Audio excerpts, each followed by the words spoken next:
Hi. Hello from the studio. The studio today is this kitchen table. This is going to be one of those videos about making shrines from everyday objects. I find that it can be really grounding to take stock of the items around us and to celebrate them and uplift them by creating composed shrines or vignettes with items that matter to us for one reason or another. I meditated. I worked out. So I'm in a good mind space to do some painting or creating, or if you want to join along, you can draw, paint, or whatever. Just follow along. But I find it a very healing and positive practice to appreciate what is right in front of me. And a lot of times I learn much more about my present moment and where I am, myself, and about the items, um, which could be described as artifacts. And there's intention that goes into creating the shrines. And so it can become like your own personal iconography, as well as helping you stay present. Anywho, maybe it doesn't help you stay present, helps me stay present. So I just wanted to give that little intro, and then I will show you my setup, my composition that I did for today. You can see it in the background here. We have this Dreamcatcher, and I think while I'm doing the time lapse of the painting, I'll tell you a little bit about Dreamcatchers and what they mean to me. But anywho, that is an everyday item, and then I composed it. All right, my thoughtful composition here is the Dreamcatcher hung on this tree, and then you can see that stained glass piece in the background. And it all just means something to me. This tree is a very old tree. It's a houseplant. And feathers have been a meaningful symbol to me recently. So let's see what we can do and do a time lapse of a painting based on this composition.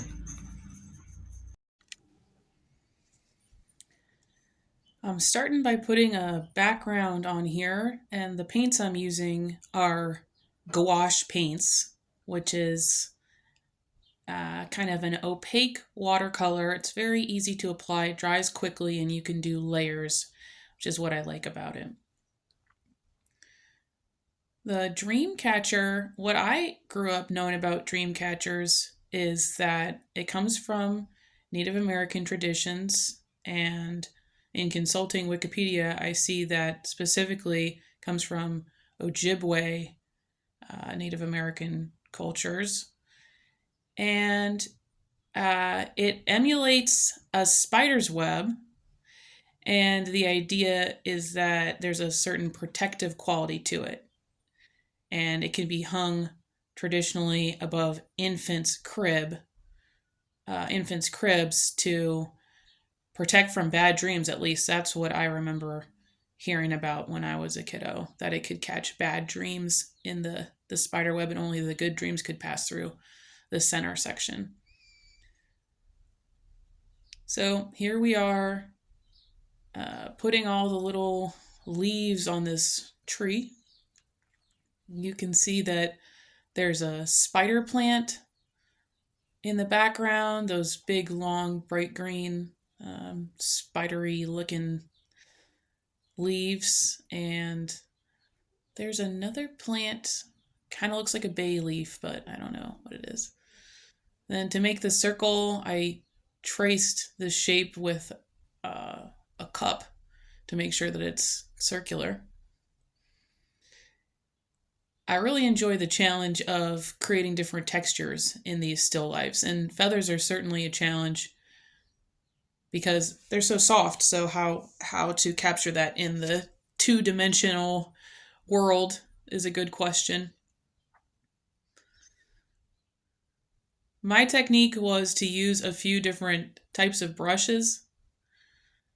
So First I go in with a more detailed brush, and then later I come in with a feather shape brush to put more texture on the feathers.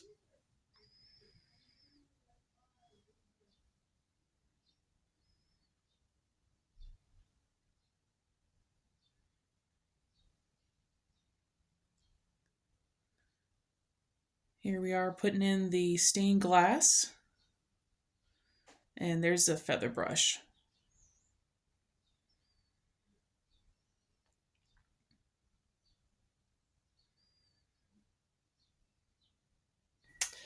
Well, good morning. I finished a few more details last night, and here is the painting. I decided to go for a little bit of a darker purple, and so that was my shrine painting of the day. That's the Dreamcatcher on the houseplant. And don't forget to find the beauty in your everyday objects, in whatever is right in front of you. It might have some meaning for you beyond the ordinary. And I will be thinking about my next shrine to set up. Okay, talk soon.